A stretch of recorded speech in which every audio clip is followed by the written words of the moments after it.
Unique and iconic. The Concorde. Millions of passengers, along with envious spectators, fell in love with it as they flew faster than the speed of sound. Supersonic stardom inspired Russia to make its own. The Tupolev Tu-144, or the Concordski, debuted at the Paris Air Show in 1973, but crashed due to structural failure. They may not have been successful with their version of the Concorde, but the Russians are most certainly making their presence felt in the mid-range market, like Sukhoi with its Superjet 100.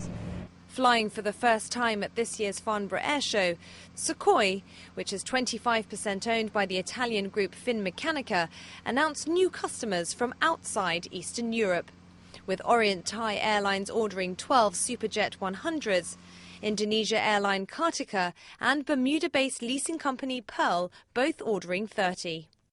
In military spheres we have a good position in the market, and we think that we saw the future, we can have a good position in the civil market, and I think that Embraer and Bombardier. An ambitious statement, and it has to be, when you look at the order books of its competitors. Bombardier in Canada has sold 90 of its new C series. Embraer in Brazil has more than 800 orders for its 170 and 190 aircraft, with China waiting in the wings to make a new airliner.